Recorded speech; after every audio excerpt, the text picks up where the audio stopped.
This is the first in a series of 3 podcasts where we'll go over the most high-yield overdoses found in children.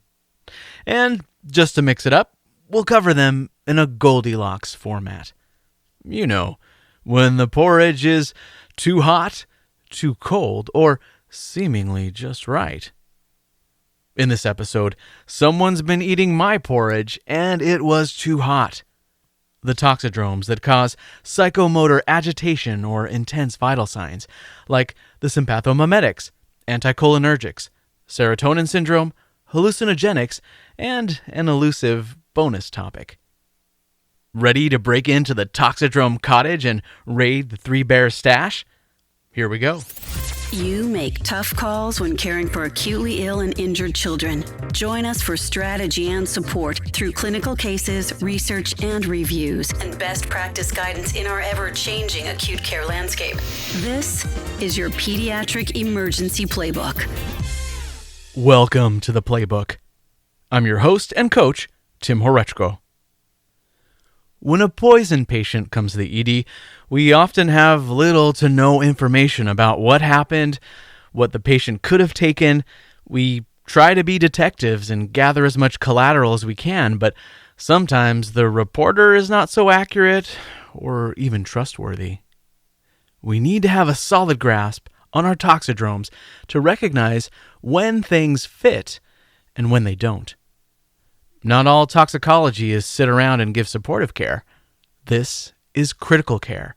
We have to search out, identify, prevent, or treat whatever complications may arise from a poisoning, and time is of the essence. The modern-day Goldilocks may wander into a home where the bears have been up to something. She may innocently ingest something that leaves her too hot, agitated, confused, combative, hypertensive, tachycardic. We'll go through some cases to illustrate the typical presentation and how to get out of there without poking the bear.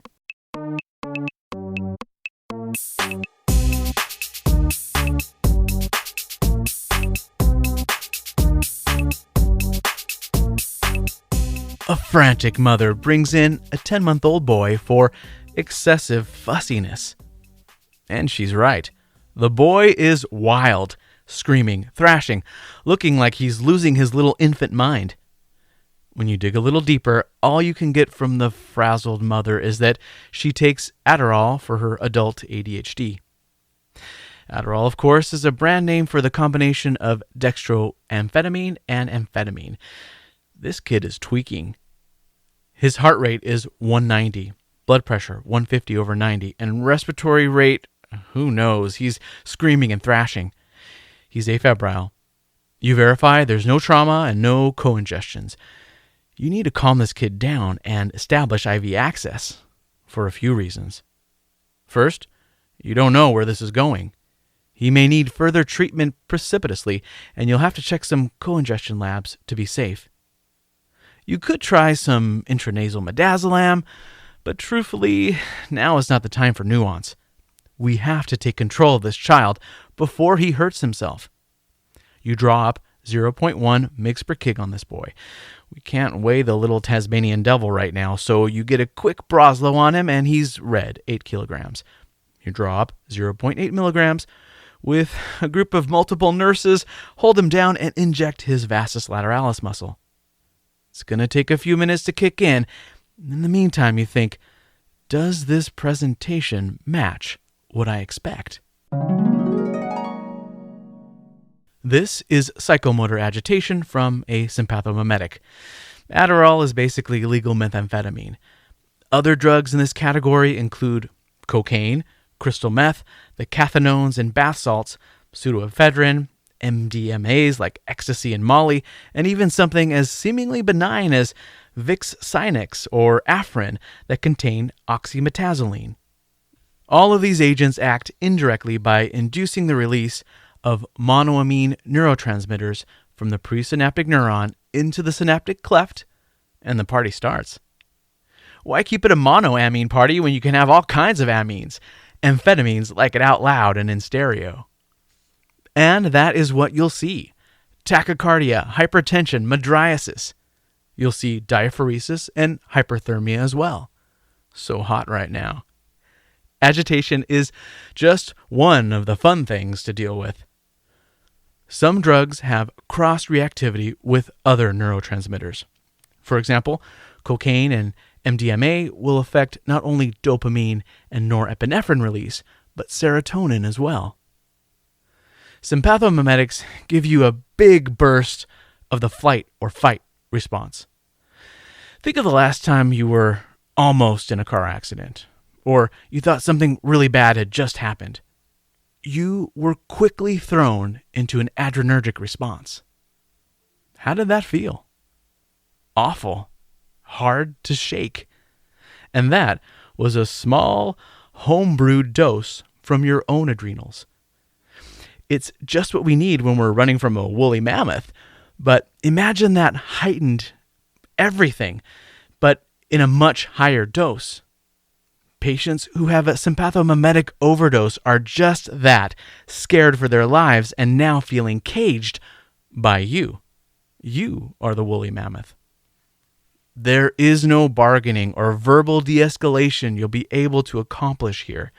These patients need chemical restraint if they're out of hand. Most sympathomimetic overdoses require supportive care in the form of benzodiazepines.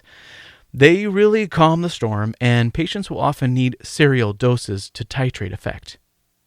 Our little caged baby tiger was still wailing and suffering after the first IM dose, but we were able to establish an IV at this point, so subsequent aliquots will get him comfortable and finally sleeping in his very patient mother's arms. The question of neglect or reporting always comes to mind, but it really looks like an indiscretion in storage of the med. After a few hours, the boy wakes up, takes fluids by mouth, and is safe for discharge. You get a call from the radio room that the medics are bringing in a 13-year-old boy who has been depressed lately and took 20 to 30 tabs, possibly of his older sister's amitriptyline. This could be bad. You have a few minutes to get everyone together and prepare your airway setup. Amitriptyline increases the concentration of serotonin and norepinephrine in the synapse in the central nervous system. Depending on the person and how much was taken, you'll see a variety of presentations, some more anticholinergic and some more cardiovascular. The anticholinergic presentation uses the medical school nursery rhyme that we all love. Blind as a bat, dry as a bone, full as a flask, hot as a hare, red as a beet, mad as a hatter, and you can even add tacky as a leisure suit. Come on, man.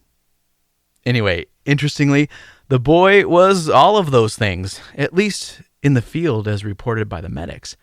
They were very specific about the description. But he's less so here.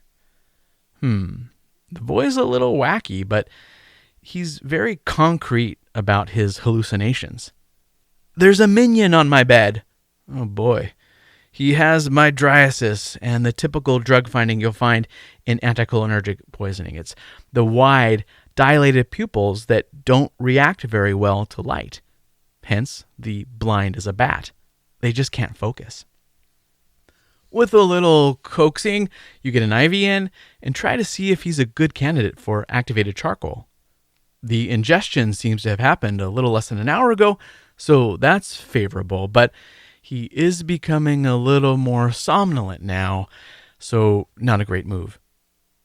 In fact, you remember that amitriptyline does have anticholinergic properties, but the anticholinergic toxidrome rarely causes death. Like many meds, it has many properties, and amitriptyline is the textbook tricyclic antidepressant overdose. His toxidrome was all hot and agitation earlier, but now he's sedated before you could even give him anything. You were planning on getting EKG as part of your usual tox approach, but just now you notice on the monitor that his QRS just doesn't look right. You call for EKG and try to remember what you're looking for that TCA overdose. What was it? Let's see. It acts like a sodium channel blocker, as well as other effects. Maybe on the EKG, we'll see a prolonged QRS. Or what was that pathognomonic finding? Oh yeah, a jacked up R wave in AVR. They call it a terminal R wave because you see the downward deflection of the Q wave and then the very large upstroke of the R wave, and it stays up, hiding the rest of the QRS complex. The R in AVR is hogging all of the QRS. That is bad, and that is real toxicity. Ventricular dysrhythmias come from such R waves. Since this is a poisoning of the sodium channels in the heart, we can overcome some of the effects by giving a saline load. Normal saline is just fine to start, but that is why in TCA overdose we give boluses of sodium bicarbonate. Not for the bicarbonate effect, it's not an acid-base thing, it's because an amp of bicarb has about a teaspoon of salt, injected directly into your vein. The dose is 1 milliequivalent per kilogram sodium bicarbonate slow IV push. Of course, watch out for hypokalemia with all that bicarb. After the initial treatment, you can always give hypertonic saline slowly or just normal saline, depending on how poisoned your patient's sodium channels are. You can see over time that the R in AVR will slowly shrink down. A TCA overdose is a good example of how any poisoning is a dynamic resuscitation. TCAs block muscarinic, histamine, and alpha-adrenergic receptors. We talked about the anticholinergic and cardiovascular effects, but you'll also see antihistamine effects and decreased seizure threshold. Just a 10 times the normal ingestion will make you toxic. Compare that with SSRIs, which have a wide therapeutic window. TCAs are highly lipophilic and protein bound, so once the huge ingestion takes place, the body stores it and it oozes it slowly back into the circulation for long periods of time. This isn't a quick recovery, and if you see the patient declining, you should do something about it, or it's only going to get worse. The boy is now somnolent, and his blood pressure is getting soft. You are stabilizing his cardiac membranes, but the poly effects of the TCA are overwhelming him, and he's starting to have some snoring respirations. Aren't you glad you had your airway equipment set up?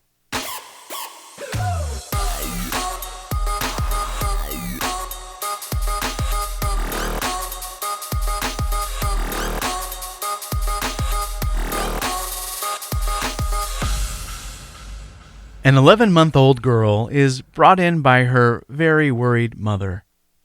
The child was seen 2 days ago for what seemed like a straightforward acute gastroenteritis. She seemed to do better after a dose of ondansetron in the ED, and so she was given a prescription for it. Lots of it, it turns out. Every time the child vomited, her mother gave another dose. Mother called EMS just now because the child seemed to be acting crazy, she says. Wide eyes, scared, and having intermittent jerking movements. The medics roll her in, sitting in her mother's lap on the gurney.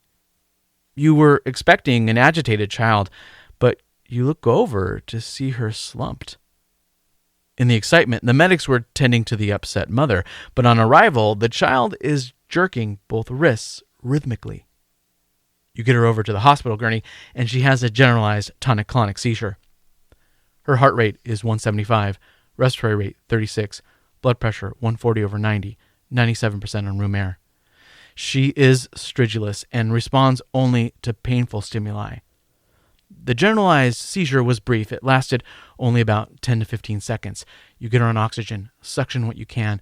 When you pry open her eyes, she has horizontal nystagmus. Her eyes are flitting up and down on the horizontal axis, not the vertical axis. Even if you knew nothing else in the backstory, this finding may be your Sherlock Holmes moment. You realize that this is not a brief episode, and it's not likely to resolve soon. She is poisoned. She's stridulous.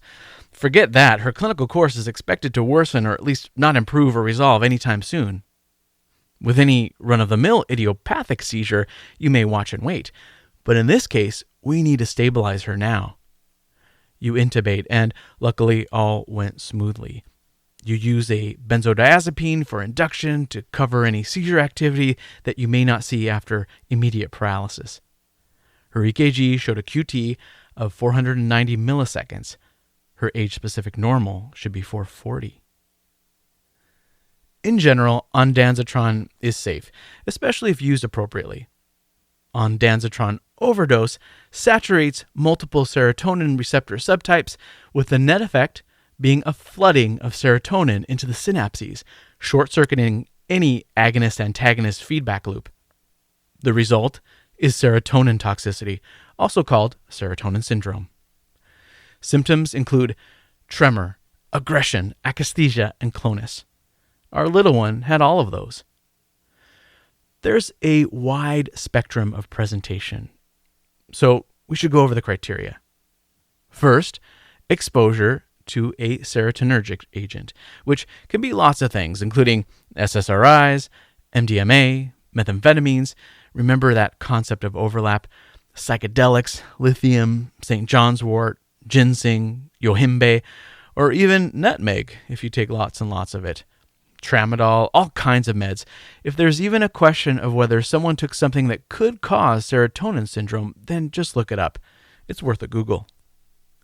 Anyway, serotonergic agent plus spontaneous clonus, or inducible clonus plus agitation or diaphoresis, or ocular clonus plus agitation or diaphoresis, or tremor plus hyperreflexia, or hypertonism plus a temperature of greater than 38 plus ocular clonus or inducible clonus.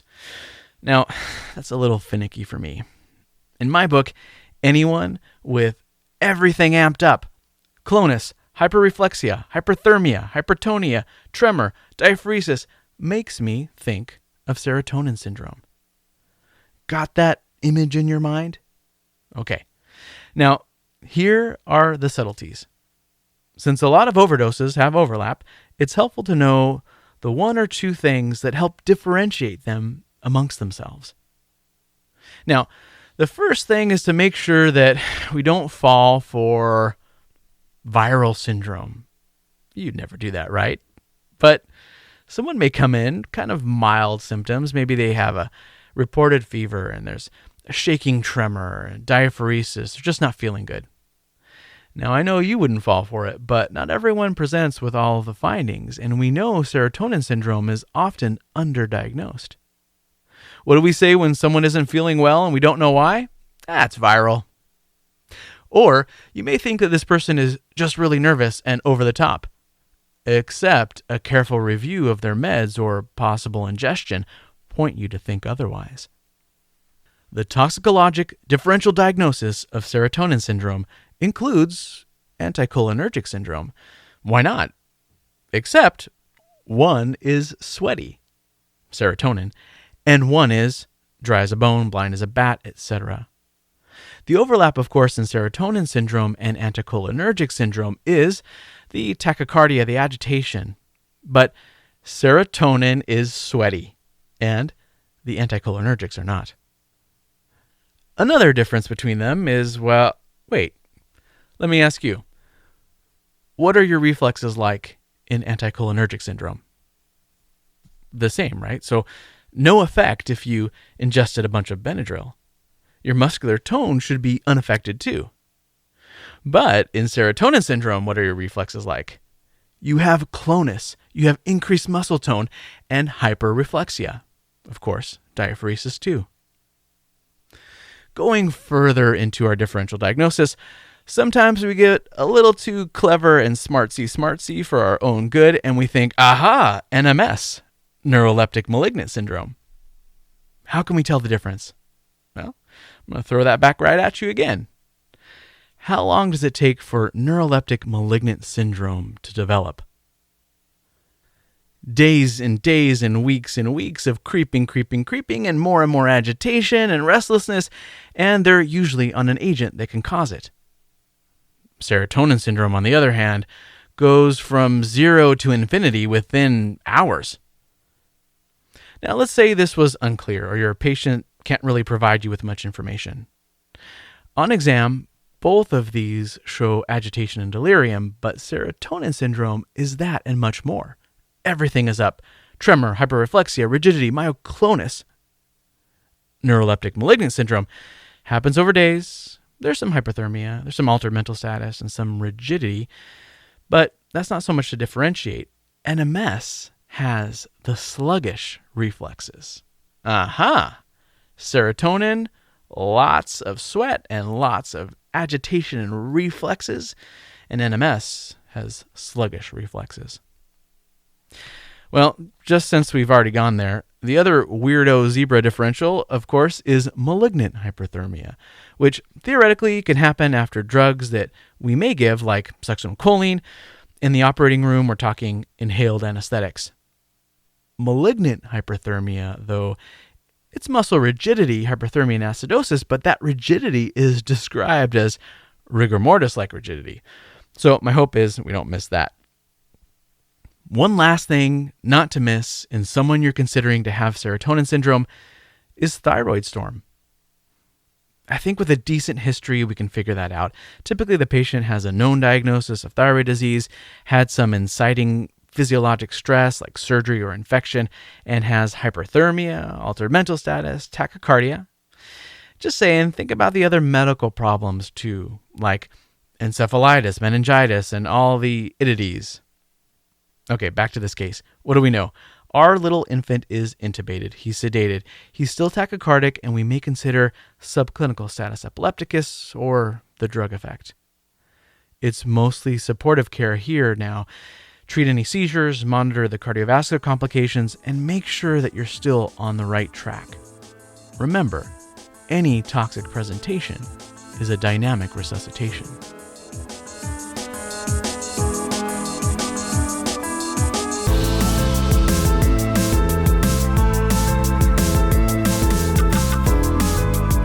You get a heads up from the medics that they're bringing in a young teenager robo-tripping. Vital signs are, we couldn't get him, Doc. She's thrashing around. From what you can gather, she's 12 years old, home from school, and was found in her room whooping and hollering and couldn't sit still. She arrives to you, and it's just like they said. She's sitting up, staring off into the void. Then suddenly she lunges forward, arms stretched out, fingers trying to grab something in front of her, wide eyes and a distorted face. Oh boy, bad trip in a tween. Here we go. Thankfully, the medics did a room sweep before they came in and found a bottle of Robitussin cough syrup empty on the floor. That looks like it's the culprit. Candy, DM, vitamin D, Skittles, taste that rainbow, Robo, Rojo, Red Devils, Dex. All of that is how the cool kids say Dextromethorphan, a commonly available and commonly abused drug. It's the D isomer of a codeine synthetic analog called Dextromethorphan.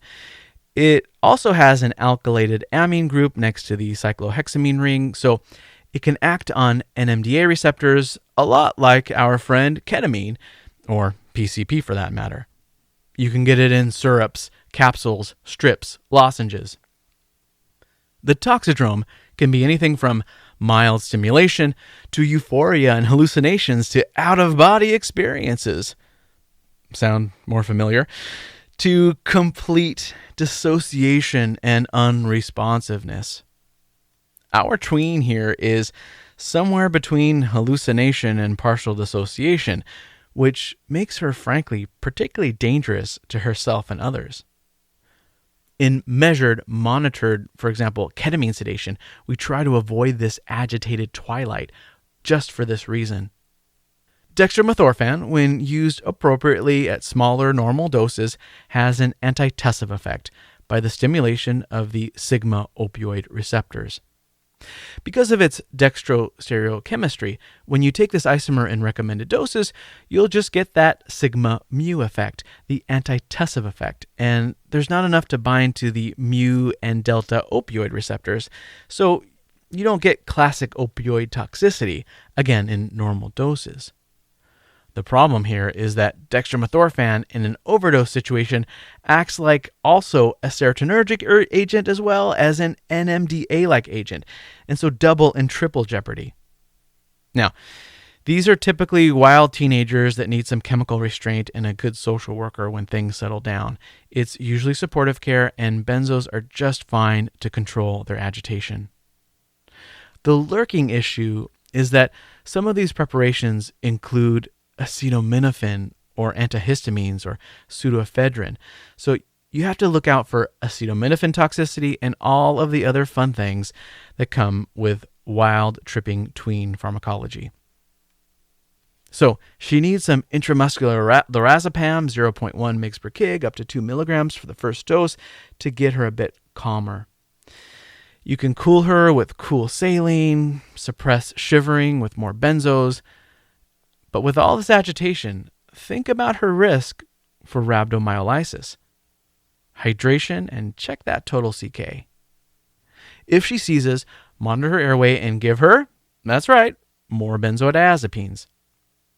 When a poison patient gets to the dissociative level, we shouldn't think, well, it's just like ketamine, so she'll wake up soon. Because of the overwhelming overdose and overstimulation of opioid receptors, there is that spillover, and respiratory arrest can happen with dextromethorphan abuse. And I'm pretty sure you know how to deal with that. We have that technology. Patients who need bag valve mask ventilation and an airway, by all means, don't hesitate. Remember, when they first show up, we don't know where this is all going. But if you see someone who is in deep coma with respiratory depression but not apnea, you could try your handy-dandy naloxone to reverse the spillover to mu and delta opioid receptors.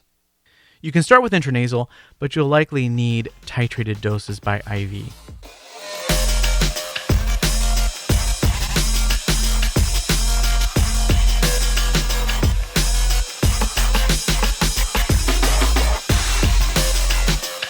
A mother calls EMS for her 4-year-old who got into grandma's rubbing oil. The child saw the bottle on the nightstand, and it smelled so good, like peppermint. Mother found him crying with a pinkish yellow fluid on his mouth, smelling like a winter's dream. Mother wiped it off him. He had a nice bath and didn't think too much of it. How could something that smells so nice be so bad? About an hour later, the boy started to grab his head and tell his mom, "Stop the ringing. It's so loud." He vomited, and she called EMS. On arrival, the boy could barely keep seated. They describe truncal ataxia. On exam, he's restless. His heart rate, 180. Respiratory rate, 42. Temp, 38. You know where this is going and what's up. He has the tinnitus, the hyperthermia, tachypnea, tachycardia, and now altered mental status. Classic salicylism. Oil of wintergreen is a dangerous substance for children. Adults use it for all kinds of aches and pains and old-timey remedies. But just 1 teaspoon, or 5 mLs, of oil of wintergreen contains 7 grams of salicylic acid, the equivalent of 22 adult full-strength aspirin tablets.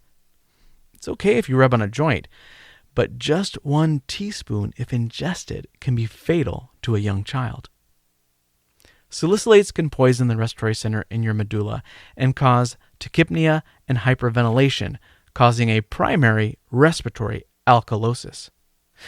Except wait, there's more. There's also a primary metabolic acidosis. It would be too easy if the salicylic acid ingested explained all of the anion gap acidosis you see. It just doesn't. There's more to this metabolic mystery that includes uncoupling of oxidative phosphorylation, lactate production, and much more. Let's stay focused and just say for now that the boy has 2 primary problems with varying secondary compensations. His pH is 7.46. Okay, so some alkalosis. He's breathing fast. His PCO2 matches that. It's 20. His bicarbonate is 14. So metabolic acidosis. When you calculate his anion gap, it's elevated at 26. Here is what not to do. Let's say you had no history and all you saw was a febrile, altered patient who was obviously sick in respiratory distress. You're going to intubate, right? No. First, the patient is quietly tachypnic, not in distress. He's just fast. By the way, you see this often in sepsis, this quiet tachypnea. He needs to be breathing at 42 right now. In fact, it's critical to his survival. He needs to keep himself alkalotic. Salicylic acid is a weak acid that quickly uncouples into its positive proton and negative salicylate. And we want it uncoupled. If it's floating around our blood in its negatively charged form, it's trapped in the blood. The body is fighting to keep alkalosis to trap that charged salicylate. It's a fight to keep alkalosis at all costs. In an acidemic environment, the equation favors a neutral form that can cross the blood-brain barrier, and that is when we see the CNS effects. It's the tachypnea and alkalosis that's keeping the salicylic acid out of the CNS. If you were to take over that airway right now, for sure you would fall behind in ventilation. The PCO2 would drop ever so slightly. The pH would change ever so slightly, and you'll get a rush of salicylic acid compound molecule across the blood-brain barrier, seizures, and death. In any critical patient, get as much collateral info as time allows. And of course, if the patient smells like an elf on a weekend bender, for sure be on the lookout for salicylate toxicity. So, what to do now? We have to ion trap up in this business. We start a bicarbonate drip to trap salicylate anions in the blood, which then gets filtered to the renal tubules, and since now the urine is alkalized, it keeps those molecules trapped with them with no possibility of back diffusion out of the urine. Non-cardiogenic pulmonary edema can happen here too, mostly in the elderly and mostly with chronic ingestions, but it can happen in children with an acute ingestion of aspirin. If this happens, you're in a bit of a pickle. On the one hand, you want to give lots of volume with bicarb to trap and excrete the salicylate anion. On the other hand, you have a tachypnic patient who now has crackles and worsening gas exchange. It's time for hemodialysis. Other reasons for hemodialysis and aspirin toxicity are coma, seizures, pulmonary edema, cerebral edema, renal dysfunction that makes alkalization impossible, ongoing intractable acidosis, and decompensation despite maximal medical therapy. There are also some rule of thumb absolute thresholds for dialysis. For example, if the plasma concentration of aspirin is greater than 100 milligrams per deciliter in an acute overdose, then for sure, no matter what, this patient's going to need dialysis. But it's important to remember that if the clinical picture matches CNS findings or edema, don't wait for that level. You're just wasting time, and the initial level may be not that impressive yet. Now, let's all just calm down a second, all right? If you can treat everything aggressively up front, you may just avoid the hemodialysis situation, but be ready for that decision to pull the trigger. What happens in most cases of aspirin toxicity is that you establish a line, check a glucose. Initially, they may be hyperglycemic, then hypoglycemic. They're almost always hypokalemic.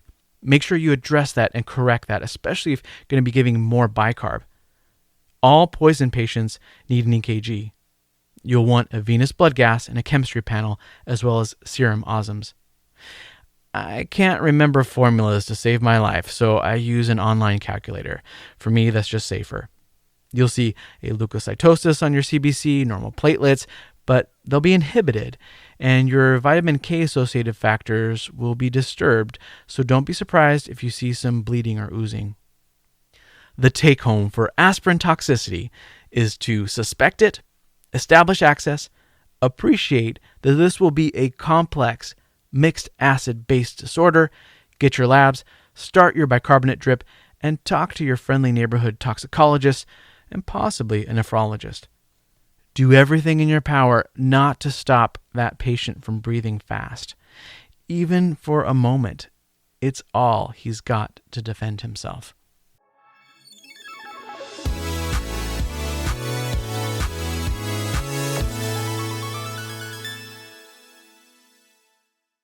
Someone's been eating the porridge and it's just too hot. This was a whirlwind of associated syndromes that have a lot of overlap. A quick summary. Sympathomimetics. Everything is up. Heart rate, blood pressure, respiratory rate, temp, eyes are dilated, and you sweat. Anticholinergics. Heart rate and BP are up. Temp is up. Pupils are dilated, but not reactive. Blind as a bat. And guess what? Dry as a bone. No sweat. Serotonin syndrome. Lots of overlap, but on top of it all, you're hyper-reflexive and have increased tone. Hallucinogenics. Any of the above, but bizarre delirium and no changes in reflexes. Aspirin toxicity. Quiet tachypnea, altered delirious, plus or minus a fever. When in doubt, call your local poison control.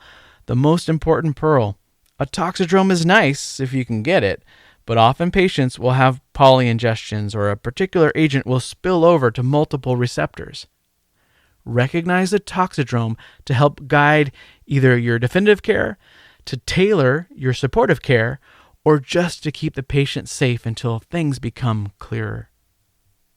So, Goldilocks has already tried the hot porridge. It didn't go well. In the next episode, it's just too cold. What to do when everything is low and slow and there's nowhere to go. Thank you for listening. Until next time, remember, you are the champion for the child in front of you. Take care. Thank you for listening to The Playbook. We welcome your comments, questions, and feedback. Email Tim at coach@pemplaybook.org or drop by our website for show notes and more strategy at pemplaybook.org. See you there.